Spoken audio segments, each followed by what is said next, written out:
నేను ఎన్నెన్నో మోసాలు చూసినా గాని గిసోంటి మోసాలు ఏడ చూడలేరా చారి.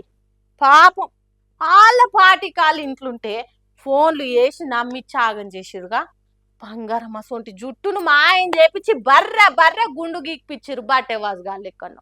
గుండి చేపించుకునేటందుకు గంట పట్టదు గాని మళ్ళా జుట్టు పెరిగేటందుకు ఎన్ని నెలలు పడుతుందేం కథ. ఇప్పుడు ఆ గుండుతో అద్దంలో ముఖం చూసుకోవాలంటే ఎంత బాధ అనిపిస్తుంది. ఓ పిల్ల, గుండు జుట్టు అనుకుంటా చెప్పిందే చెప్తున్నావు గాని ఇంతకు అసలు ముచ్చట చెప్తలేవని చూస్తురా. చెప్తే నాకు ఇంకింత బాధ అయితట్టుంది. మీరే చూడు. గుండ్లు కొడతామమ్మ గుండ్లు కొడతాం అనుకుంటా నమ్మిచ్చి విక్రమార్కుడు సినిమాలో ఊరంతా గుండ్లు కొట్టే సీన్ ఉంటా చూసిరా. అగో అచ్చం అసొంటి సీనే రిపీట్ అయింది తమిళనాడులా. కాకుంటే సినిమాలో కామెడీ అనుకుని నవ్వినాం గానీ ఇలా గోస చూస్తే నవ్వాలనో ఏడవాలనో తెలుస్తలేదు. తమిళనాడులో సేలం జిల్లా పుదుకొత్తంబాడి కాడైన కత్తిది. ఇంట్లో ఎల్లిపాయ పొట్టు తీసుకుంటే నిమ్మలంగా నీడ పట్టున కూర్చున్న ఈమెకు ఫోన్ వచ్చిందట. హలో, మేము ఎంఆర్ ఆఫీస్కి వెళ్ళి ఫోన్ చేస్తున్నాం అమ్మా. మీ ఊరి సైడు కరోనా అసలు కొత్త వైరస్ ఒకటి అందరికీ సోకుతున్నది. బయట దేశాల్లో ఈ వైరస్ అంటిన వాళ్ళంతా గుండ్లు చేయించుకున్నారు. అప్పుడు తగ్గింది ఆ రోగము. కాబట్టి మన తమిళనాడు సర్కారు కూడా అదే నిర్ణయం తీసుకున్నది. ఉట్టిగా ఏం కాదు, మళ్ళా గుండు గీయించుకున్న ఆడోళ్ళకు 15,000, కాలేజ్ చదివే ఆడవిల్లలు గుండు చేయించుకుంటే 45,000 ఫ్రీ ల్యాప్టాప్, ఇక మొగోళ్ళకైతే 6,000 ఇస్తుంది గవర్నమెంట్. లిస్టులో మీ పేరు కూడా వచ్చింది. అందుకే ఫోన్ చేస్తున్నామని ఒక్క ఆమెకు చెప్పి నమ్మిచ్చిరట.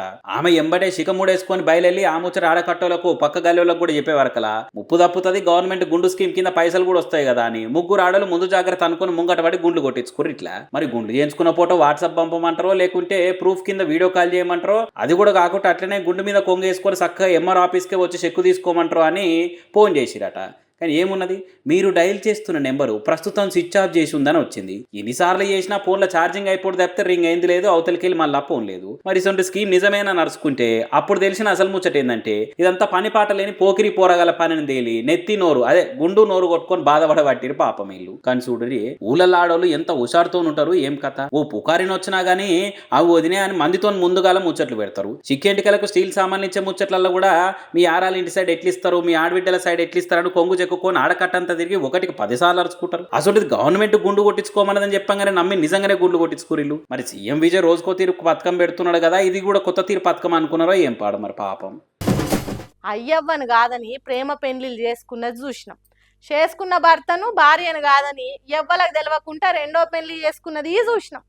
ఒకళ్ళకి తెలవకుండా ఇంకొకలను 4-5 చేసుకున్న నిత్య పెళ్లి కూతుర్లను పెళ్లి కొడుకులను చూసినాం. ఇవన్నీ రొటీన్ అవుతున్నాయి అనుకున్నదేమో గీ అక్క. వారు తిన్నోళ్ళంతా షాక్ అయ్యేటట్టు లవ్వాడింది, లగ్గం చేసుకున్నది. ఏం చేసినా బీహార్ రాష్ట్ర పనులు చరిత్రలు నిలిచిపోయేటట్టు చేస్తారు. వాళ్ళు చేయని పనంటూ దునియాలు ఉండదు కావచ్చు. ఇగోడి నెత్తి మీద కొంగు కప్పుకొని మందిలో తలదించుకోనున్న ఉత్తమ మహిళ చేసిన పని బీహార్ రాష్ట్రం కీర్తిని ఇంకింత ఎక్కువ చేసింది. పాపం ఒక్కదాన్ని నలుగుట్లు నిలబెట్టి నామూషేతట్టు చేస్తున్నారని ఈ వీడియో చూసిన వాళ్ళు అనుకునేటట్టు ముఖం పెట్టింది కదా. కానీ ఇద్దెల మారి ఆడమే చేసిన పని చెప్తే మీరు కూడా నోరు తెరిచి తెల్ల ముఖం వేస్తారు. ఇంతకు ఏం జరిగిందని అంటే అనురాధ కుమారి అని వగలాడి చదువుకునే టైంలో పన్నాలాల్ యాదవ్ అనే పెళ్ళైన పంతులు గట్టిగా ప్రేమించిందట. అతగాడి అందం నచ్చో మనసు నచ్చో తనకు భార్య ఉన్నా కూడా మనవాడిందట. పన్నాలాల్ యాదవ్ ఎట్లయినా పంతులు కాబట్టి చదువు విలువ తెలిసినోడు కావచ్చు. వనెలాడ అనురాధ నర్సింగ్ కాలేజీలో చేర్పించి చదివించిందట. ఇక బంగారం అసలు భర్త దొరికిందని చక్కగా చదువుకోవాలన్నా అదే కాలేజీలో చదివే మనోహర్ కుమార్ అనే పిల్లగాడు మనోహరంగా ఉన్నాడని మనసు వారేసుకున్నదట. అంతగానం మనసు వారేసుకున్నాక ఉత్తగానే ఉంటదా ఎవరం. మెల్లగా మెల్లగా మెల్లగా తువాల కొంగు మూడే సుడే అనే కాడికి పోయి చేతిల్ల జిల్లకర్ర బెల్లాలే అన్నట్టు లగ్గం చేసుకున్నారట. ఇక ఈడితో నాగలేదు అనురాధ ఆగడాలు. చేసుకున్న సెకండ్ మొగడు ఉన్నాక ఫస్ట్ భర్త పన్నాలాల మీదకి మనసు పగ్గాలు కట్టి గుంజినట్టు పోయిందట. ఇంకేమున్నది, సెకండ్ భర్త ఇంట్లో లేని గడియలా ఫస్ట్ భర్తను ఇంటికి పిలిచి గడియ పెట్టిందట. ఎప్పటికి ఇదే కథ అయితే అనురాధ మీద అనుమానం రాదా. చూసి పన్నాలాలు రాగానే లటక్కున అందుకున్నారట చుట్టుపక్కల జనాలు. కొట్టుడు తిట్టుడు ఏం లేకుట అక్కడనే ఫస్ట్ భర్తతోని సెకండ్ పెళ్లి చేసిరు. ఎట్లున్నది అనురాధ పెళ్లిల చరిత్ర. ఆల్రెడీ పెళ్లైన పంతులు ప్రేమించింది, పెళ్లి చేసుకున్నది, ఆయన కాదని రెండో పెళ్లి చేసుకున్నది, మళ్ళా మొదటి మగుని ఇంటికి పిలుచుకొని ఆయననే మూడో పెళ్లి చేసుకున్నది. వా క్యా కమాల్ హే. అనురాధ, నీ పద్ధతులకు ఆదర్శాలకు పెద్ద గుడి కట్టివ్వాల్సిందే. ప్రేమ పెళ్లి రెండో ప్రేమ రెండో పెళ్లి మళ్ళీ ఫస్ట్ నుంచి అన్నట్టు ఫస్ట్ భర్తతో ప్రేమ చరిత్ర నిలిచిపోతావు తల్లి. నీ విగ్రహాలు కట్టించినా తక్కువనే. ఏందో ఏమో పోరి ముచ్చట అని అంటున్నారు ఈ సక్కదనాలు అనురాధ ఆదర్శ పెళ్లిలు చూసిన సోషల్ మీడియా జనాలు.